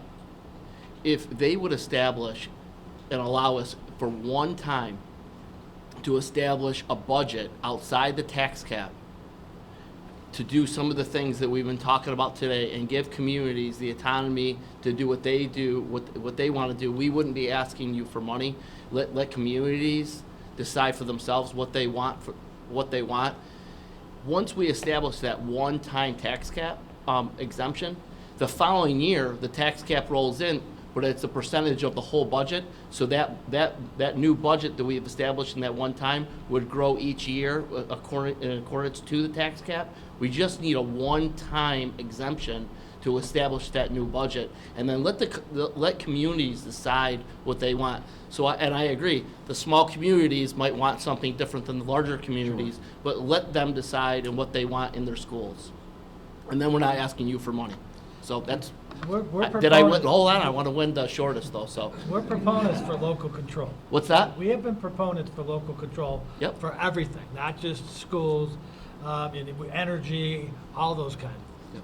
The tax cap is one of, as you are aware, one of the most sensitive things that go on in New York State, and it was the former governor's badge of honor. Who comes next? We don't know. A one-time exemption, God only knows. But it's an interesting concept. Well, we were asked to put out ideas without asking for money. Yeah. So I wanted to throw something out there that we haven't talked about tonight. I don't want to keep on saying the same things we've already heard, and I wanted to stick to my promise about being the shortest. So. All right. All right. Thank you. Thank you. Thank you. I'm going to challenge you on that one and try to be shorter. Detach grant money from our aid. Could we have your name, please? I'm sorry, I'm Matt Irwin, North Syracuse Central Schools, Director of Facilities. But when we get state and federal grant money, it immediately impacts our aid on our project. So if we can separate that, we can do more with the grant money that you offer to us. It's an interesting, that's true, we're aware of that. Thank you. Thank you. Anyone else? Yes. One more. Please. Heard my name earlier, so I figured I'd come up and talk. My name is Steve Zafarakis. Good luck spelling that. If you get it right, I'll get you a prize. I'm with Armored One. We are a local company in Syracuse. We're an active shooter company, and it's kind of hard for me to say that. That's actually what we do. We provide products and services, and I head up the assessment division, do the risk assessments. Jeremy Belfield had mentioned how important that is for schools. You know, since Uvalde, I've been across this entire state from Montauk to Plattsburgh to Frontier Central and Buffalo. So I've definitely can confirm that the one-size approach is not going to work. That consistency is lacking for sure, that we need to get more consistent. But, you know, one thing I noticed about 4 years ago, I retired from the fire service. I was a deputy fire chief at Moyers Corners in the town of Clay. I went to Liverpool High School, and every year I did the fire inspections for the schools. So I went with the safety director, and we walked the school looking for fire hazards. We had a list, out certified codes, and I realized as I'm doing these buildings, we don't have this for the security side. We have fire safety inspections, and I've heard some fire chiefs that went and did these that weren't certified. They didn't have the knowledge of codes or standards. When I came over to Armored One, there are no codes and standards for active shooter. So unfortunately, I've had the task of studying every single school shooting since 1970. It's added a whole new layer and level to my knowledge of this, but I've entrenched myself in this problem for the last 4 years. I live and breathing every day. My wife is a teacher. I honor her, and my kids are still in school. So looking at some of these stats, I can confirm from all the discussions tonight that prevention is huge. It's a big part of it. These are stats. You know, the warning signs are almost always there. The Secret Service has conducted studies. They are confirming this as well. So absolutely, threat assessment teams, anonymous tip lines, any kind of prevention methods should be a priority for schools. So I agree with that. The other thing that we've noticed, and it's developed our company, is the timing of these incidents is so critical. The short duration, even some incidents where SROs were present couldn't get to the other side of the building because of the long building, that there's already some people injured in that time. So timing is critical, and we go off of a 4-pillar approach. Number one, it's slow down the attacker, right? Create those layers of security, slow down that way in, have a secure vestibule, all that stuff. The next one is speed up law enforcement response. How do we get that law enforcement team, that initial entry team, to the attacker, not to the building, but actually through the building, through wayfinding, signage, numbering doors. And we're seeing these consistently across the state, even the smaller schools, numbering the door concept. Then, through my research, I found that notifying everybody quickly was a huge part of this. You know, we have to notify all the building occupants as quickly as possible, so that way all this training we're doing, the run, hide, fight stuff, or just being able to close our doors and act is one of the most important keys to all this. And the 4th pillar is prevent the next one. So those are our 4 pillars. This is what we do. Some people just think we're a glass company, but really, I mean, I'm doing assessments, I'm doing research, I'm serving on teams, so I'm honored to be here. Thank you very much for allowing me to speak. Thank you for your commitment to school security, and thank you everybody here. Another suggestion I have, and it's for the group as well, the troopers that are here, there's a trooper out in the west, Trooper Klawicki. He's in the community outreach. We've talked, we spoke a lot, we communicate a lot. They have something in Rochester called the Consortium Group, School Safety Consortium. They just meet quarterly or infrequently. They get together and just discuss ideas. And I've seen superintendents, I've seen SROs, local law enforcement. That kind of partnership really helps. You know, when I do our assessments, I'm not looking at the physical security of the building. I'm looking at your partnership with law enforcement, your partnership with fire. All these things matter. This is so multifaceted that we just can't look at one thing. We have to look at this entire problem, but consistency should be focused. I have a question for you. Sure. I have heard, and I'm just, because you said you studied these incidents is why I'm going to ask this question. In your mind, is there a link between marijuana use and kids that are doing these things when the shooter is a child? I haven't seen anything on marijuana from any of the 1,550 school shootings and 163 active shooter incidents I've looked at. That hasn't even come up once in the, not saying it's not there, but I can only go off of what the reports were or what the stat place that's gathering reports, what they wrote for the notes. Sure. I have not seen that at all. Talking to a lot of our mental health professionals that are consulting with us, you know, there's a lot of unresolved anger issues. You know, there's lack of resources for people. So again, they're looking at that kind of stuff too, but I haven't seen any links to marijuana. Okay, thank you. Can you tell me the last time someone, visitor, student, or teacher, died in a fire in a school building in New York? In New York, I can't tell you, but I can tell you 1958 Chicago was the Our Lady of, I forgot, Angels or something, where we had 100 people die and 2 nuns in 1958. I don't believe we lost anybody in a school nationwide since that. However, we've had some serious injuries. I responded to one in my district where someone was severely burned during a chemistry accident. So these things are still happening, right? But we do a great job with the fire safety, fire prevention. We've done a fantastic job. If someone that was in that business, we do great with this stuff. There needs to be a similar approach to this, a threat that keeps on occurring. Our CEO is down in St. Louis now. We're trying to grab some intel of how these things are occurring. You know, we're not there chasing ambulances. We're finding out what's going on here, right? Because there's commonalities. There's themes that are occurring at all of these incidents. And for someone like myself, I want to know, did the fire alarm go off and mute that PA system? That's common, right? When these rifles shoot in the school, the smoke detectors are 10 feet from the entrance, sets off the PA, now we can't hear anything. So schools that only have the PA, they're down to nothing now, right? So money is a huge factor with this, with the technology that's out there. There are some good solutions. There are integrations that are happening now with new technology that are going to be better for cost savings, that are going to last a lot longer. But really, notifying everybody quickly when we detect that threat is going to save a lot of lives, as well as slowing down the attacker to let the SROs and the PD respond and neutralize it, hopefully while it's on the outside of the building. Sure. Off the subject, we're going to be in Rochester, Monroe County tomorrow night. Secondly, I can't believe you brought up Frontier Central High School. That's actually my mom's alma mater, but we were just there. I'm a graduate of Okay, Frontier no kidding. Central High School. I believe my mom was. Coming to Central New York to hear about Frontier is beyond me. But thank you. You're welcome. Thank you very much for your time. Thanks a lot. Anyone else, any last remarks? Yes, please. My colleagues may moan and groan, but I'm a believer that a little bit of repetition punctuates some really I thank you all for being here. My name's Michelle Brantner. I'm superintendent of schools in Marcellus. This is a surreal experience because in April of 1999, I was sitting in Missouri in my younger brother's living room complaining to my parents that I was doing a project finalizing my certification to be a school administrator, and I was focusing on school safety and desperately trying to get people in my current district, where I was a teacher up in the North Country, to listen to some of the concerns that I had. And while I'm complaining and drinking a cup of coffee, the TV was on. And I think everybody in the room probably knows what happened in April of 1999, Columbine, and sort of the elevation of our concerns around school safety. And the conversations I was having back in '99 up in St. Lawrence County, and the work that St. Lawrence County was doing at the time, is sort of the same conversation I'm listening to tonight. I don't know whether to be excited about that or sad that we're still having the same conversations, but a few things that I wanted to offer and punctuate. I want to make sure that you gentlemen understand the role of school psychologist isn't what everyone thinks. While they do some counseling, the role of school psychologists largely focuses on students with special needs. There's a lot of data work and assessment work that happens.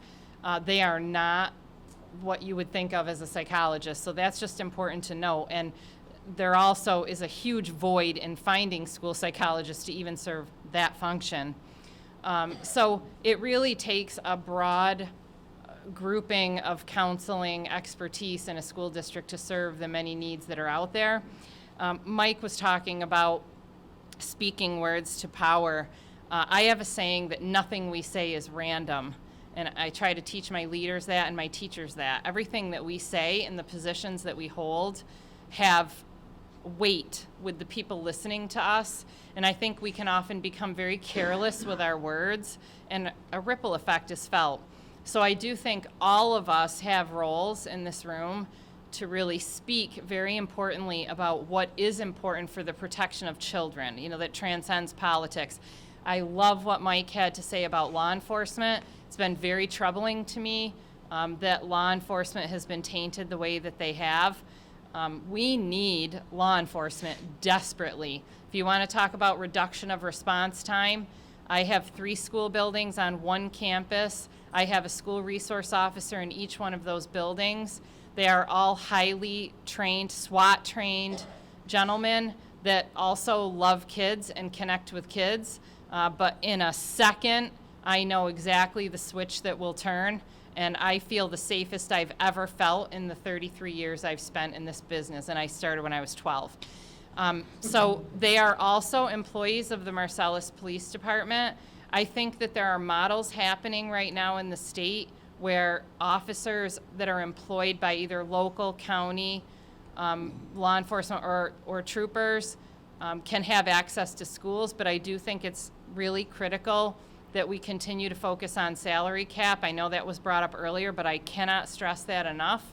When we have a void, I think doing something like just eliminate the salary cap and keep it eliminated until some problems are solved. We need these people in our schools, and I wish I could say that working for $35,000 a year is a really fun option, but a lot of folks just are not going to do that because they have competing priorities in their lives. We've been blessed that these 3 gentlemen did that, and we were able to seek waivers, but I think it continues to be a challenge. I think their connection to a police agency is critical. That way training is taken care of.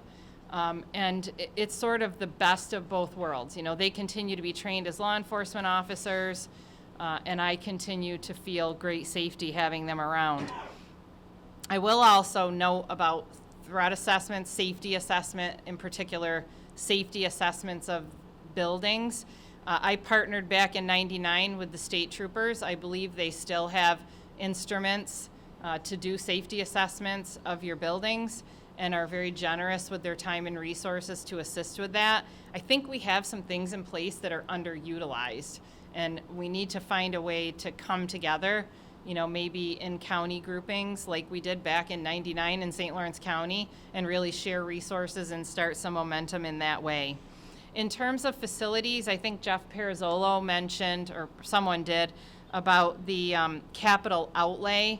I think capital outlay projects are capped at $100,000. You receive the aid in the next year. The issue with that process being still at $100,000 is that 27 years ago, $100,000 went a lot farther, and it is a little bit more challenging to not have the aid coming back in the next year. That's really something to look at if you're looking for an easier way just to facilitate school districts doing security projects and doing them fast, because capital outlay projects can be turned around much quicker than a larger scale capital project. The vote happens within the school budget vote. It's, you know, part of your general fund budget. The path is much cleaner than in doing a larger project. So I think that's pretty critical. In addition to elevating law enforcement in the way that we speak about them, I think the same needs to be done for the education profession and for the mental health profession. We can simply begin speaking positively about the importance of these roles. I've watched several years ago one of our governors who was trying to make some change in the teaching profession speak some things that I think really damaged our profession. I'm not sure if he was aware of the damage that created, but I was horrified, and I've watched the decline in the number of people going into the profession, and I just feel a causal link. So I feel like we need to speak positively about those professions and what they offer and our desperate, desperate need from them. Having worked in rural schools, I want to also punctuate the need for that digital infrastructure. Anything that we can do to find ways to make sure that rural kids have the same resources that we enjoy in more urban or suburban areas, I think is critical to just furthering all of this.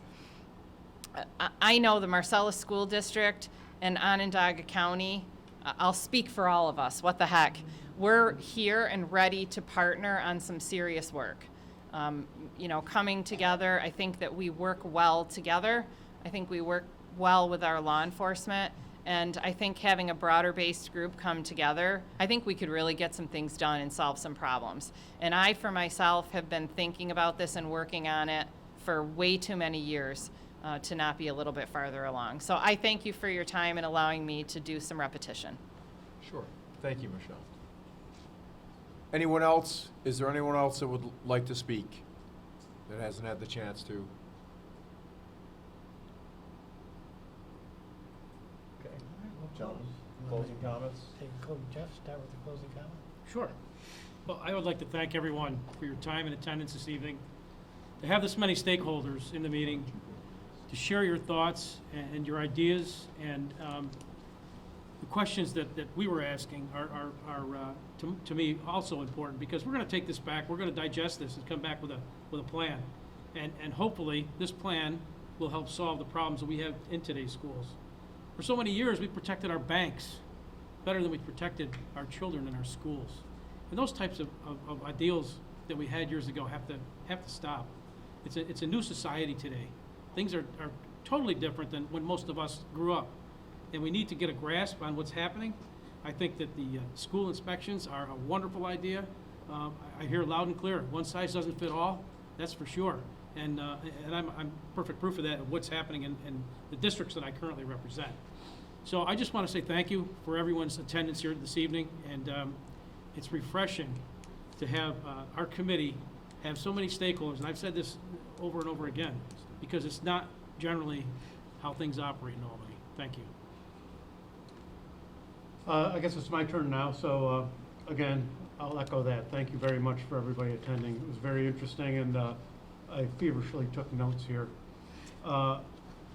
We just finished 2 years of a pandemic, and we see what the learning skills results have been over that. Also, we need to be very much alert to the mental health issues that a lot of these students were impacted by. And I think that might be getting a little bit worse as time goes on. And we're talking everybody from K through 12. We've lost almost a generation in education, and that bubble is going to go all the way through until they're out of school. And I appreciate all of the work that all of you do trying to educate the future of our country here. I spend a lot of time driving my district by myself, and I was thinking about the time that I was a police chief in Norwich. I had a SUNY campus in the city limits, and I had, I think, 6 or 7 school buildings. And it dawned on me that everybody, public school is mandatory, K through 12, everybody must go. The SUNY campus was voluntary, and you had to pay to be there. They had a dedicated police department, but our public schools do not. And again, be careful what we wish for. We don't want a New York State public school police, but we need something that each community wants to, and has the opportunity to have, to protect the children there. And I'll close with, I think I heard the word SRO, I stopped counting it 19 times. Please, never, ever, ever forget, ultimately that SRO is there to kill somebody. And that's what it comes down to. So that's why I was always concerned about familiarity breeds contempt. You know, please, you know, don't make them enforcing no hats, no cell phone, that T-shirt. That's not their job. Their job is to be vigilant and ready. Thank you very much. So, I just like to echo both of my colleagues' comments. Thank you all for coming. It's wonderful to meet some of you in person that I've met via Zoom meetings, as my colleague, Assemblyman Angelino, Angelino alluded to over the last 2 years with the pandemic. I also want to tell you something, because I'm an Onondaga County kid. And so I want to thank all of you, because what I'm going to tell you, you probably will not have heard. All right? The Army put me all over the world and all over the country. And in my 27 years of service, something became apparent to me in my first 3 to 5 years. And that was how well educated I was in comparison to people I was serving with from the rest of the country. When people said, have Lamondis write it, the first time that happened, I said, what? Are you kidding me? And that happened again and again and again. And I'm no Hemingway. I'm not trying to say that to you. All I'm trying to say is, what you guys do, you are where the rubber meets the road, and you are performing the most important function of our society. And that is the continuance of it through education. If we can't educate our children, we can't go further. We can't do anything. We can't maintain who and what we are. So I just want you to know that we all recognize that. And I personally recognize the commitment that you have to that in everything that you do every day. And I want to apologize that it took me until I was in my mid-20s to understand that. So thank you. Slow learner. All right, well, as my colleagues have told you, we can't thank you enough for coming here tonight and helping us. If you have anything else, like I said earlier, please don't hesitate to contact us. We're looking for good ideas. We're looking for best practices, as we opened it with that. We will continue to do that. We have a few hearings left. And again, from the bottom of my heart, and I'm sure my colleagues, we cannot thank you enough. God bless. Thank you all.